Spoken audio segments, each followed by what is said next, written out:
Good morning दोस्तों, कैसे हैं आप? आपका हमारे सौंदर्या आईएएस में स्वागत है दोस्तों। आपकी परीक्षा को ध्यान में रखकर हमने वीडियो को शूट किया है दोस्तों। यह आपके परीक्षा के अकॉर्डिंग 100% आपके लिए हितकर सिद्ध होगा दोस्तों। आज के लेक्चर में हम बैटल ऑफ बक्सर की बात करेंगे।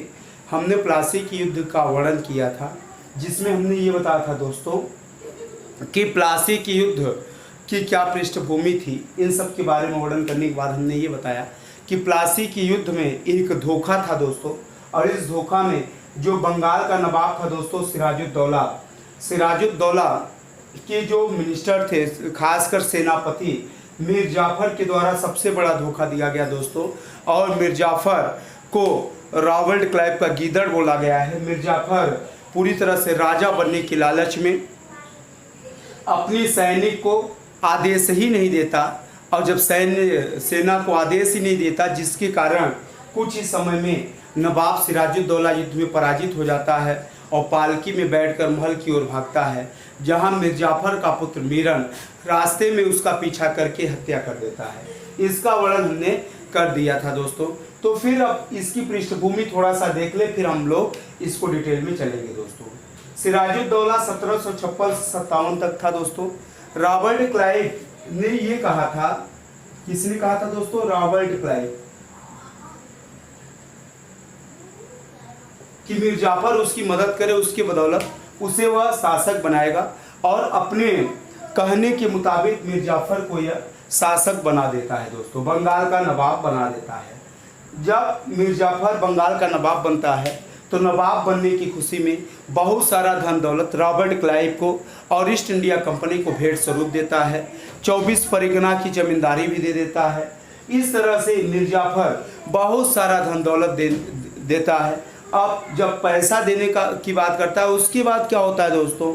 रॉबर्ट क्लाइव अब उसे पैसे की लालच लग जाती है दोस्तों, लत लग जाती है। वो मीर जाफर से बार बार पैसे की मांग करता है, और जब एक समय के बाद मीर जाफर पैसा देने से मना कर देता है, तो वह मीर जाफर को गद्दी से हटाकर उसके दामाद मीर कासिम को पुनः शासक बना देता है।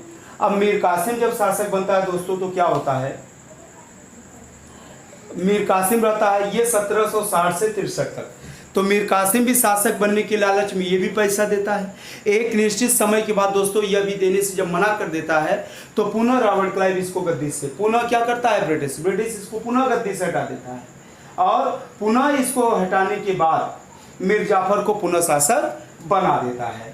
तो यहाँ पे ध्यान रखना है दोस्तों कि जब मीर कासिम शासक बनता है, तो सबसे पहले जो मुर्शिदाबाद पहले राजधानी थी, मुर्शिदाबाद से राजधानी को परिवर्तित करके मुंगेर कर देता है। ठीक है, ये सिर्फ इतना काम किया था। और मीर कासिम को जब हटाकर वो मीर जाफर को जब शासक बना देता है, तो बनाने के बाद मीर जाफर जब शासक हो जाता है, तो कहाँ चला जाता है? रॉबर्ट क्लाइव वापस लंदन चला जाता है। उसी मौके का फायदा उठाता है कौन?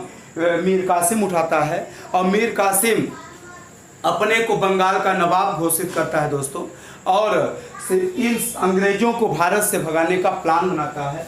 और जो योजना बनाता है, उसी योजना को हम बैटल ऑफ बक्सर में देखते हैं दोस्तों। इसके क्या रीजन थे, कैसे होता है, अब इनके बारे में हम लोग देखेंगे।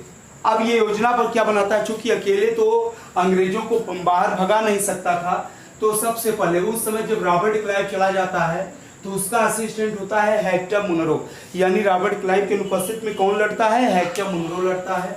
और इस तरफ जो तीन सेना थी, किसकी? नंबर 1 मीर कासिम उस समय दोस्तों बंगाल का नवाब था। कहाँ का नवाब था? बंगाल का नवाब था। एक ये था, और मीर कासिम ने ही अवध के नवाब शुजाउद्दौला से समझौता किया कि आप मेरा सपोर्ट करो। और तीसरी तरफ शाह आलम द्वितीय दोस्तों, ये अकबर द्वितीय जिसके पेंशन के मामले में राजा राम मोहन राय लंदन गए थे, उनके पिताजी हैं दोस्तों शाह आलम द्वितीय। शाह आलम का नाती ही बहादुर शाह जफर है, जो बहादुर शाह द्वितीय है, और जफर नाम से शायरी लिखने के कारण जफर कहा गया। तो दोस्तों मीर कासिम ने क्या किया? अवध के नवाब शुजाउद्दौला, भारत के नवाब मुगल शासक शाह आलम द्वितीय, इन दोनों को अपनी सेना के साथ मिला लेता है, और इन तीनों की सम्मिलित सेना अंग्रेजों को भारत से बाहर भगाने के लिए बैटल ऑफ बक्सर में अंग्रेजों के सामने आती है दोस्तों। और इस सेना का मुकाबला करने के लिए ब्रिटिश की तरफ से हेक्टर मुनरो आता है दोस्तों। हेक्टर मुनरो रॉबर्ट क्लाइव की ही तरह अत्यधिक बुद्धिमान कूटनीतिज्ञ था दोस्तों। इसने क्या किया, ऐसा कहा गया है कि रात के समय में शुजाउद्दौला और शाह आलम द्वितीय के सैन्य प्रमुख से यह संगठित कर लेता है, सैन्य प्रमुख से मीटिंग करता है दोस्तों, और पैसे की लालच से अपनी ओर मिला लेता है। फिलहाल इसका पूरी तरह से पुष्टि नहीं मिली है दोस्तों, लेकिन जो भी है हेक्टर मुनरो इनके सेना प्रमुखों को पैसे की लालच में मिलाकर बहुत आसानी से इन तीनों सेना प्रमुखों को मीर कासिम, शुजाउद्दौला, शाह आलम द्वितीय को बैटल ऑफ बक्सर, जो बक्सर बिहार में पड़ता है, बक्सर के युद्ध में पराजित करता है दोस्तों। इस युद्ध को जैसे ही पराजित करता है, इस युद्ध की सूचना लंदन में पहुंचती है और लंदन से रॉबर्ट क्लाइव जो लंदन में छुट्टी बिता रहा था दोस्तों, वो इलाहाबाद तुरंत तत्काल भारत आता है और इन तीनों पराजित शासकों से, नवाबों से एक समझौता करता है। यह समझौता इलाहाबाद में किया गया था, इसी को इलाहाबाद की संधि कहते हैं दोस्तों। भारतीय इतिहास में अंग्रेजों का आरंभ अगर पूछा जाएगा तो बैटल ऑफ प्लासी को माना जाता है, लेकिन प्लासी का युद्ध दोस्तों एक धोखा था जो अंग्रेजों के द्वारा भारत में किया गया था। लेकिन बैटल ऑफ जो बक्सर है, बक्सर का युद्ध है, ये पूरी पराक्रम से लड़ा गया था, ऐसा माना जाता है। यानी प्लासी तो प्रवेश था और बक्सर क्या करता है, इनको पूरी तरह से अंग्रेजों को भारत के शासन का दायित्व सौंप देता है दोस्तों। यानी इसी युद्ध के बाद अंग्रेजों का भारत में शासन स्थापित होने की पूरी तरह से योजना बनना आरंभ हो जाती है। थैंक यू दोस्तों।